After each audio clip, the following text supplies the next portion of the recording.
Welcome to Body Buddies, home of the Power Foods lifestyle. Take it one meal, one workout, one day at a time.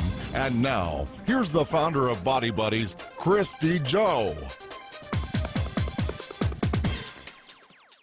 Welcome to the Body Buddies podcast. I'm Kristy Jo, mind and body strategist, certified personal trainer, fitness nutrition specialist, and author of the Power Foods lifestyle.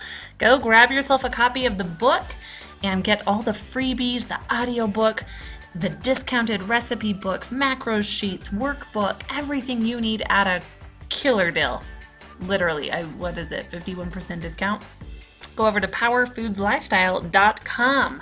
If you are listening to this, you have probably heard part 1 of the Carbs 101 and Beyond focus, so I'm not going to spend much time introducing it. If you haven't listened to part 1 yet, push stop, go listen to that episode, otherwise you're not going to have context for the continuation of this topic of conversation.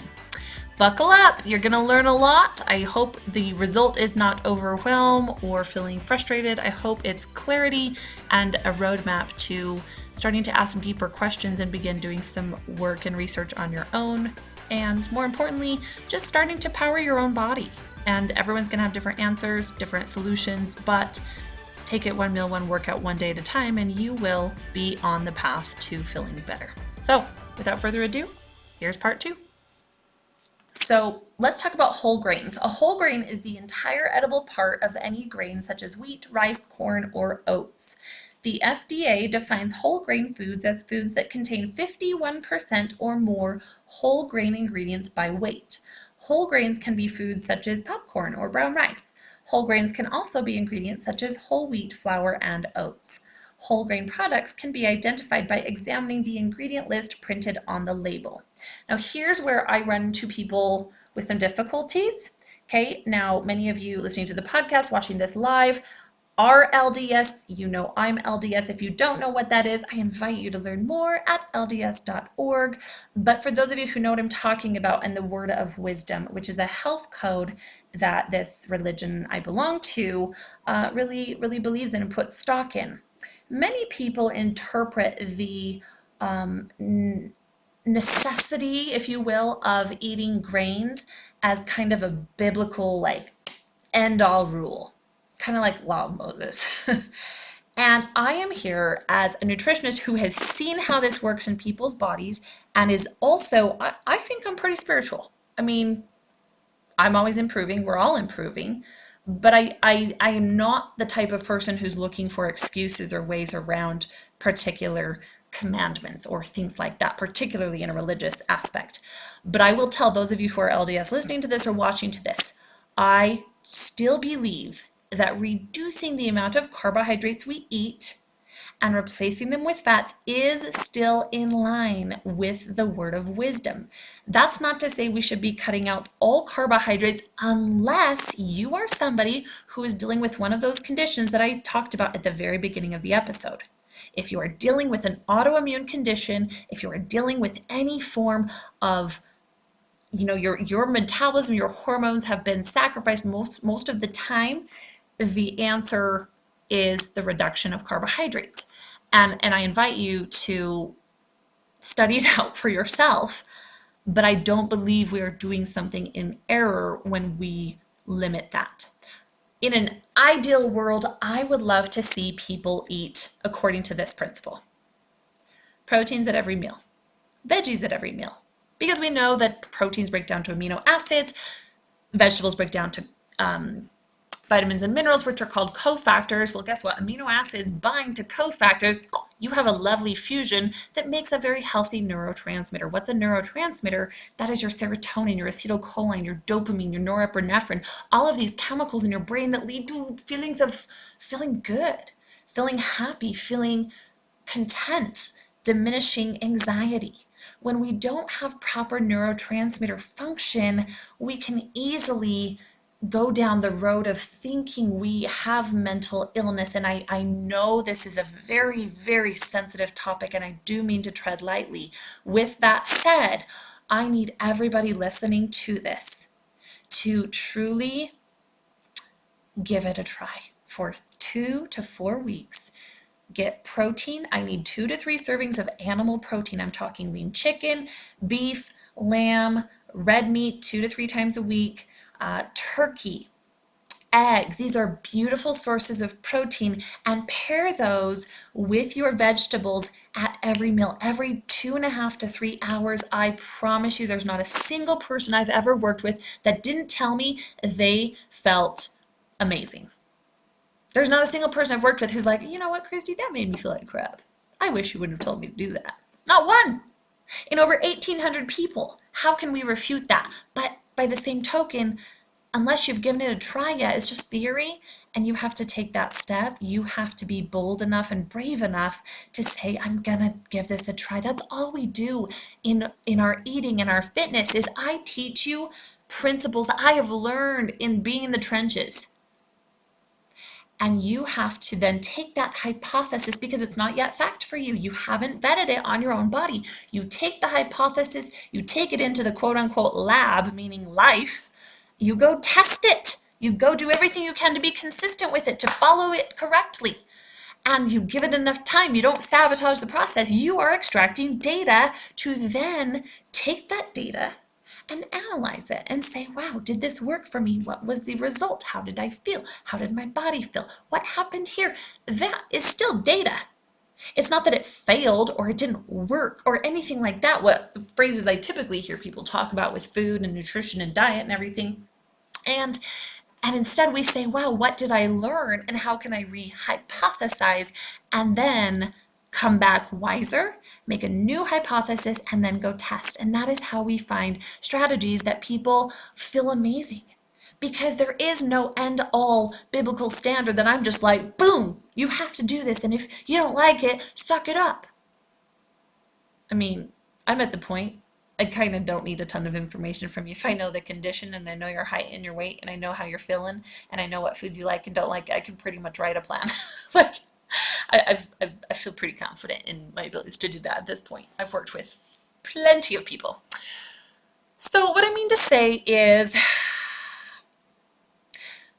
most people don't need to cut out gluten. However, we do need to portion our carbs, eat them with proteins, and minimize the number of servings per day we are eating those carbs. You should be eating carbs for 2 reasons only. Number 1, for energy. If you are running, if you are like my dancers were on here earlier, and I'm so glad they've gone to bed now. So proud of them. They knew they'd get lectured tomorrow. If you're still on here, guys, you're dead meat. No, I don't think they are. But if you are doing any form of activity, if you're like a construction worker or anything like that, I'd say most of the time I would have you on some form of carbohydrate, not all day long, but in preparation to build up the glycogen, the stored form of carbohydrate, so your body had that to tap into to get you through the activity. So that means not eating carbs necessarily right before the activity. I typically have people eat carbs the meal prior to the meal that they need the energy. And it just depending on how much, they need. That's not to say one meal is going to be enough for everyone, but most people, unless you're like some really intense athlete or doing something pretty awesome and crazy, I don't think you'll need much more than a serving of carbohydrates. Anywhere from 30 grams for women, 50 grams for men. Depends. Everything, you guys, these are just generalizations. You have to remember your height, your weight, your background. Everything does matter, but I'm throwing out the blanket statements. So, if you had 1 serving of whole grain, let's say you wanted whole grain pasta, I would tell you don't do it every day. I would say, maybe if you wanted some whole grain lasagna or some whole grain pasta or you wanted some whole grain bread, great. Put it with a protein and a veggie, but you shouldn't be doing it every day. I really don't think you need to be doing whole grains every day. Now, other carbohydrates, which I hope you guys have downloaded your free Power Foods list, you can get at powerfoodslifestyle.com/self-training. This is my macro sheet I use to make all my clients' plans. There are so many carbs that are starches, so many carbs that are fruits with more fructose, which they're still carbohydrates, but they do process differently in the body. You need to go listen to my podcast episode about fruits. Are they healthy or not? And then we have simple carbs, things like honey, things like, believe it or not, rice cakes, So there's different variations of carbohydrates within our carbohydrate category, but I have found people do really well when I keep it a little more simple, and just say, you know what, portion your carbs to that 30 grams of carbs peak range, pair it with your protein veggie, and you're good to go.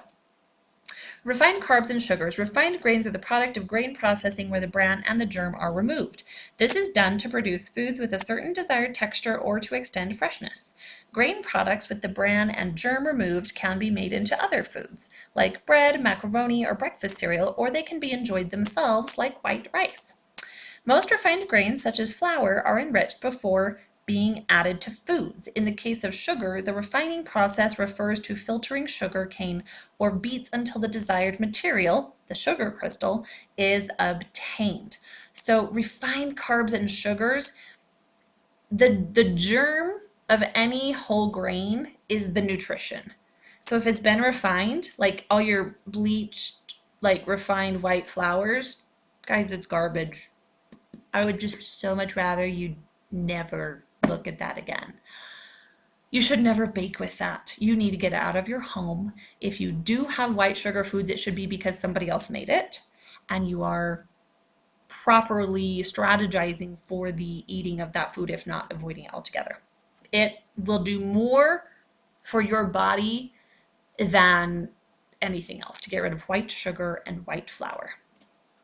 Let's talk about this enrichment and fortification process. With modern milling techniques, the bran and germ are often separated from the whole grain, resulting in a softer textured product. However, these processes also result in some of the nutrients contained in the whole grain being lost. The resulting refined grains are often enriched by the addition of vitamins and minerals and sometimes fiber. Grains and breads and cereals may be fortified with B vitamins and iron, and sometimes folic acid, thus improving the nutrient content of the diet. My feeling is if people or factories or companies are refining a product, stripping away the germ with the natural nutrient, and then fortifying it with, like not a natural way to get these vitamins and minerals, look at every breakfast cereal. It's amazing how swayed by these phrases that are on the boxes and the bags people are, and thinking, oh, it's healthy, it's fortified, it's got vitamin D and E and C. And I'm like, look at the back label. There's two categories you should be paying attention to only.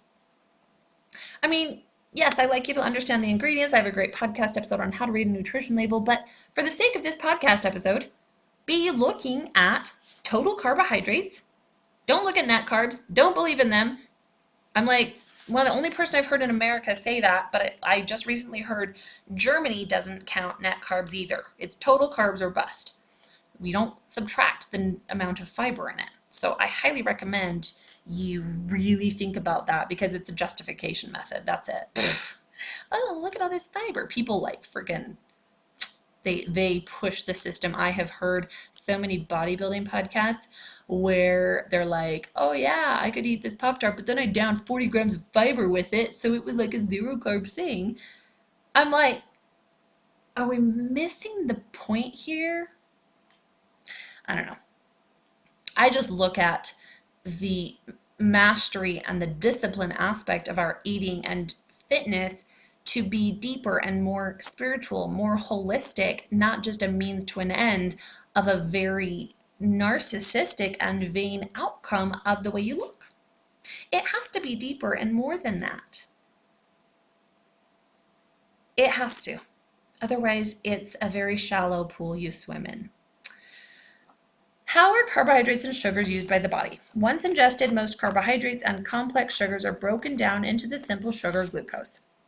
Glucose is the primary fuel utilized by the brain and working muscles. To protect the brain from a potential fuel shortage, the body tries to maintain a constant glucose level in the blood. Again, where'd my little whiteboard go? Oh, I already erased it. Excess dietary glucose can be stored in the liver and muscle cells in units called glycogen. Okay, so that's really cool. If you've ever heard of carb loading, that is where the body is saying, we don't actively need this glucose right now. So why don't we store it for later? In the event that our blood glucose gets a little low, we can just break it down and send it back into the bloodstream and raise it back up again. That's called gluconeogenesis. the breakdown of glycogen into glucose. So here's the way I like to think of it. It's very simple to understand. Think of glucose like pearls, individual pearls. When it's stored, it's like getting strung together into a pearl necklace. That's how your body stores glucose in the form of glycogen, long strands. And so in order to break it back down again, gluconeogenesis occurs, which is the breakdown of that pearl necklace back into individual pearls, which feed into the bloodstream, which feed into the brain, and can provide that stability. And so that's a beautiful reserve that your body can tap into.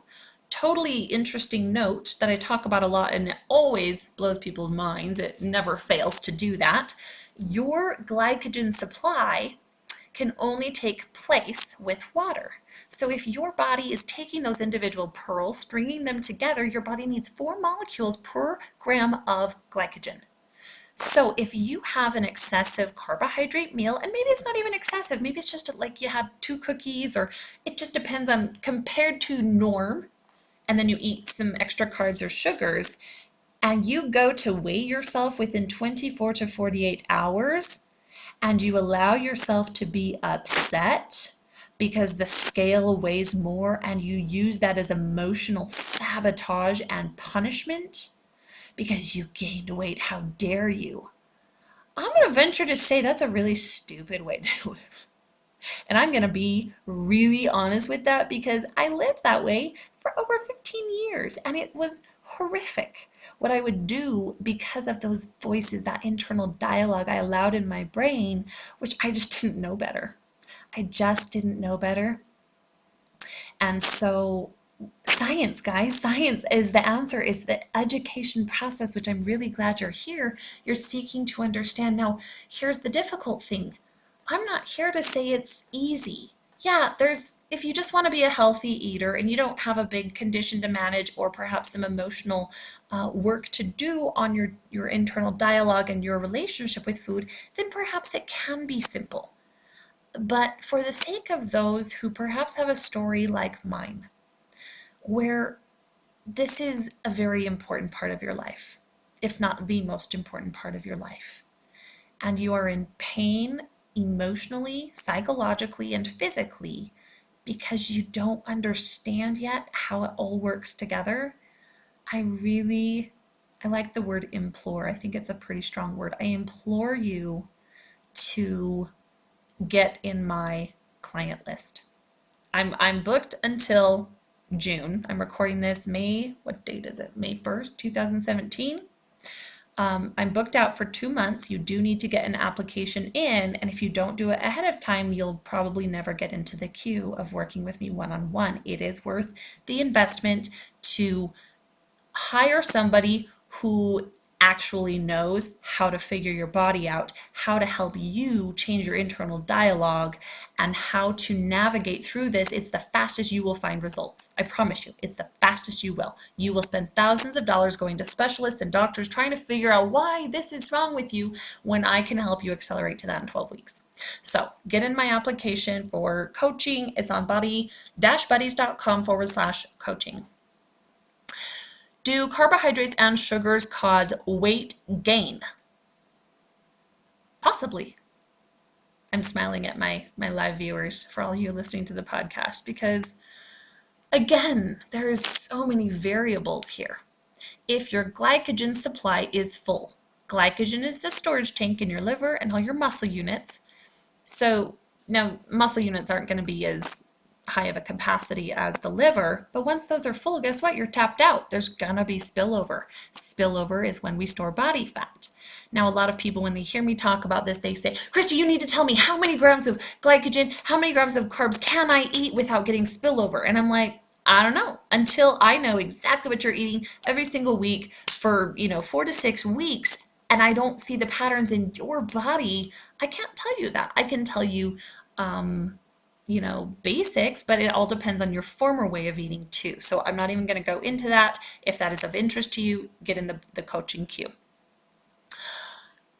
If you have any insulin resistance, which insulin resistance is a very dominant condition people are dealing with these days, think of it like this. Let me just kind of insert here for a minute. It's very difficult for me to explain such deep concepts simply so that it doesn't go over your head. And I try to break this down, so I'm doing my best here. And I don't want to give you a small piece of a deeper puzzle, which these are all like hour-long conversations, every single topic I'm talking about. So please appreciate the fact that I'm just giving you the tip of the iceberg in each of these subjects. There is far more material understanding to have, and what my clients or anybody who's worked with me knows, you need to learn to ask the right questions that will help you in your journey. You don't need to know the answer to every question. You need to know the answers that are relative to you in your journey that will give you confidence to continue making progress and to find this level of happy effort, because it doesn't ever get to a point where you're not going to put effort into it. It shouldn't, because guess what? Till you're dead, you got to eat and you got to take care of your body, and you got to fight this world that's 90% just shoving easy, convenient, processed garbage in your face saying, this is the way we do it, have it your way. You got to combat that. So that was a tangent that I can't remember where I'm at. So let's move on. It's 11 o'clock at night, in case you're wondering. This is past my bedtime. So, but I can't go like a week and a half without getting a new episode up. It just makes me sad. I'm like, I have this belief. I'm like, they're hungry for more. I'm like, I have 150 podcast episodes up there. They're fine. And then I'm like, yeah. So I don't know. You guys tell me. Do you like when I put them out more frequently? Do you go back and review? I would love to have that feedback. Here's a few other questions that I've gotten in the past few weeks. At what point is gluten the problem, not the carbs, or is there a difference? If you have celiac disease, if you have hypothyroidism, if you have PCOS, if you have any autoimmune condition, I would encourage you to get gluten out. I don't think most people need to go to the extent of getting gluten out of everything. Celiacs obviously do. But I mean, like, everything from your toppings and your salad dressings and stuff. If you guys are living a power foods lifestyle, it's going to automatically eliminate most of the gluten. Okay. And if you do choose to have a piece of whole grain bread, most people, when it's paired with a protein and in the proper amount, and it's in conjunction with a strategized plan that's balanced in macronutrients, protein, carbs, and fats, and in proper calories for the goal, deficit for weight loss, maintenance for maintenance, or excess for gains, then I don't know, you're not going to have a problem. But I think most people say gluten's the problem, and no, freaking carbs are the problem. If you haven't gathered from this episode already, it is the breakdown of sugars, too much that your body can't process. Oh, I was going to explain. I'm sorry, I went off. I was going to explain the little microvilli. So yes, Claudia asked, insulin resistance is what you were talking about. Thank you. Let's go back to the little microvilli. So in your digestive tract, in your intestines, in order to absorb the food or the nutrients or anything that's coming down into your body, it exits the stomach, enters the small intestine. There's little microvilli, little finger-like projections, and those help absorb things. And there's different types of diffusion and how it passes through, and it's not really relevant at this point. So the problem is that let's go through a normal functioning body first. A normally functioning body, those little microvilli will notice the sugar comes into the body, not when it hits the small intestine. When will it notice it? When it hits your saliva. The amylase, that's an enzyme that starts to break down carbohydrates the second it enters your body, which is how it quickly gets into the bloodstream, which is why simple carbohydrates give you that immediate high. Anyhow, so your body can recognize that. So that microvilli is like, woo, sugar's in the body. We have to regulate this because your body is designed to handle approximately only 1 teaspoon of sugar at one time. So if you didn't have an amazing hormone called insulin to help tell your body to absorb that sugar, then you would die of too much sugar in your system. So thank goodness, which is why people diagnosed with either type 1 diabetes, where it is, I'm not finding the right word. It's a diagnosis. It's not as a result of something they did. It's just the way their body is. Okay. And it can be from birth. It can also get diagnosed, late childhood. I've even seen it happen up into the teens. But if it comes usually after that, it's typically type 2 diabetes, and that is from your choices and what you have allowed your body to do. You can get your body so ramped up of send out the insulin, absorb the sugar, you eat more sugar, and you can get your body just completely burned out, which is why A1C levels rise. That means you have too much sugar in the blood, meaning insulin and the microvilli are not doing its job to pull the sugar out. Now, it's probably not their fault. Type 2 diabetes means, sorry guys, it's your fault. You've got to manage this. You've got to stop numbing yourself from life with the sugar, with the carbs, one and the same. You've got to work on this food relationship and really get honest with yourself about why you're eating what you're eating. And yes, there is a point where the addiction is very real. And I have an entire webinar training on just the addiction side of sugar. So if you're dealing with that, where can you see that? My 8-week challengers have access to that. Yeah, get in that 8-week challenge. So back to the microvilli. In insulin resistance, you can tell I'm getting tired. Okay, I got to keep my energy up. In insulin resistance, those microvilli, it's like they're trying to absorb, okay? And they're like, they can't grab the sugar and pull it into the system. They're like, yeah, I can't get it. So there's more sugar in the bloodstream. Your body's going, So guess what? More insulin, more insulin, more insulin. You get all that hormone insulin. What is insulin? It's a storage hormone.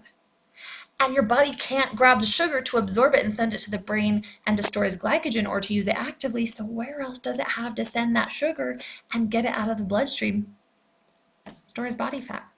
Usually in the visceral areas around your most vital organs, in your stomach, and also females will see it on their hips and inner thighs. It can go other places as well, but that's typically where we see it. Pear-shaped body types is a very real indicator that we have a pretty potent form of insulin resistance going on, which in these cases I would strip all glucose from the body. We need to retrain the body to function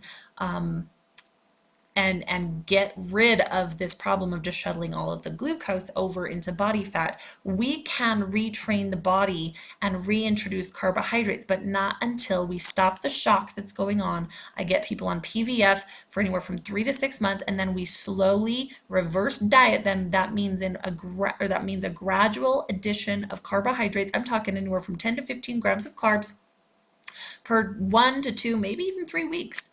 And it takes extreme, dedication and consistency, but I have seen people's metabolisms, I have seen people's bodies completely change because of this ability. The body, you guys, is so adaptable and it is so powerful.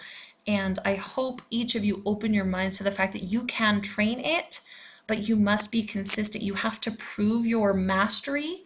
You have to prove to these little intelligences that compose together to make up your body that you are to be trusted, and that is through your obedience to proper nutrition laws, of understanding of how the body works, properly educating yourself, and then being able to maintain that consistency. You prove to those intelligences that construct your body that you can be trusted. Those intelligences will begin to change and to adapt, just like a river over time can carve out a canyon in a mountain. It's the consistency factor that does the big changes. So please be patient. Please get yourself set up with success with a support group. Come over and join Power Foods Lifestyle Champions. Get an accountability buddy. Get on my coaching list. And 8-week challenge is always a great way to really get these habits going. So Claudia says, thank you. I deal with insulin resistance and appreciate knowing all I can about it. And I think that's the biggest thing, is getting yourself to really get the carbs out and focus on loving PVF meals. So many of the recipes in the Power Foods Lifestyle recipe books can help with that. And then when you reach desired body composition, feelings of energy, you're going to feel your brain start to kick in more. You're probably functioning off more ketones than glucose at that point. It's amazing how many people just feel so much better once we get them to around 40 to 70 grams of carbs per day. That's not necessarily low enough to be in ketosis, but it is still a ketogenic approach, the low carb approach. Low carb isn't for everyone, and you can't just go from eating like 400 grams of carbs to like 60 grams of carbs a day and expect yourself to be fine. Like, you got to remember that's your fuel source. So if you suddenly cut off your fuel source to your brain, are you going to have some, withdrawals or feel crappy? Yeah, and that's what causes people to be like, this is the wrong approach for me. No, you freaking did it wrong. Like, you need to wean yourself into stuff. You need to realize your body is adaptable. You need to respect it. All right. You guys, I could talk about this for 4 hours. I'm going to answer one last question and then encourage each of you to be doing the 8-week challenge, reading the book, get in Power Foods Lifestyle Champions, read the blog, listen to the podcast. But more importantly, if you're finding you're not getting the deep, insightful answers to questions for your journey, you've got to get, again, on my coaching list, put in your application so that we can help you figure this all out once and for all. So the last question is, how can I slowly work myself down on carbohydrates? Given what I just said about somebody who goes from a very dominant carbohydrate intake, who knows they need to go low carb, I'd highly recommend week by week that you reduce those total carbohydrates by anywhere from 30 to 50 grams of carbs. Now, if you want a cold turkey, it'd be my guest, but I think you're going to be a little miserable. But if you are willing to, I think it's good for 7 to 10 days. Use MyFitnessPal or Calorie Count app and track your macros and watch your total grams of carbohydrates go down again every 1 to 2 weeks of that 50 grams of carbs or so, until you're down around that 100 to 50, well, like I said that wrong, 50 to 100, 50 to 70, somewhere in there. For men, I don't typically like to see them go much below 150 grams of carbs per day unless there is an autoimmune condition or unless we're going to go carb cycling or ketogenic. For women, I don't like to usually see them below 100 grams of carbs if we're going carb dominant. And unless we're going to go autoimmune condition again, health management, we know our body's going to function off that. And so there's definitely a lot of variables there. But it's very interesting for me to have literally just hundreds and hundreds and hundreds of Excel spreadsheets. I said that like a schlup. Spreadsheets in my Dropbox files I could go to and just look at case study after case study after case study and show you guys that there are some pretty clear averages of where people function best depending on their, age, goal, background, athletic abilities, etc. So I'm going to let this wrap it up. I hope that I have at least got you thinking so that you can ask even better questions. And I would love to do a follow-up to this if I get enough questions. But I think for now, if you are interested, you need to go listen to some other follow-up podcasts for you to listen to now would be 5 levels of energy input and output. And by the way, you can find my podcast episodes if you just go to Google, just type in the name of the podcast episode and then Body Buddies podcast, and it should pull it up. Another one to listen to would be Fruit, Is It Healthy or Not? Another one to listen to would be Carbs and Fats. You can only find that one, I believe, if you look for it on Google, because for some reason, iTunes will not list my first 40 episodes, and it's, I believe, episode number 3, which goes to show its importance. It was the 3rd episode I ever recorded because it was that important, that you understand the relationship between carbs and fats, your energy nutrients. And then, of course, carb cycling is another great one to listen to. That's my most popular podcast, most heavily downloaded podcast. Anything else I'd recommend? How to read a nutrition label. I think that's a good start for now. Oh, and then if you are dealing with hypothyroidism, go listen to my podcast on that. If you're dealing with binge eating, go listen to my podcast on that.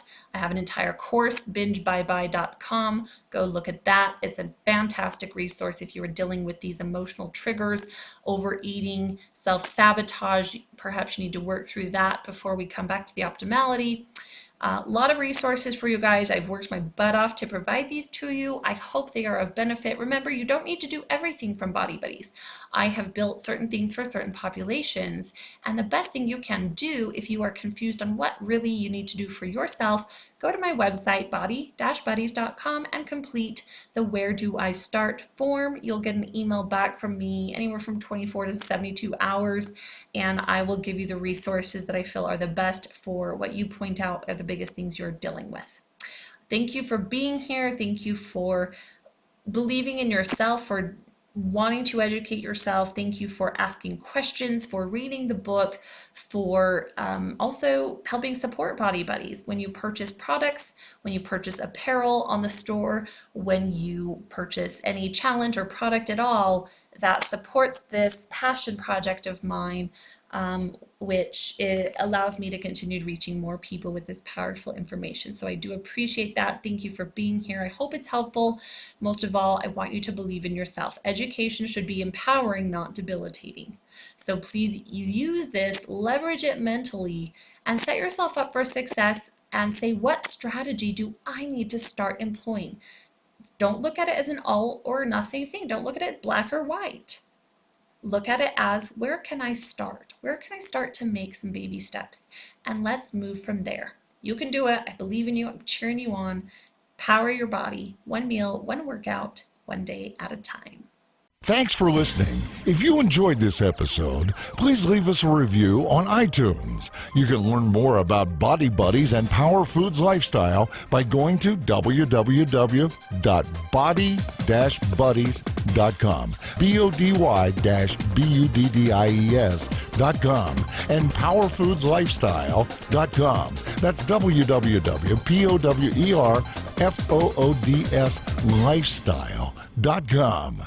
Information in this episode is provided for informational purposes and is not meant to substitute the advice provided by your own physician or other medical professional. Information and statements regarding dietary supplements have not been evaluated by the Food and Drug Administration and are not intended to diagnose, treat, cure, or prevent any disease.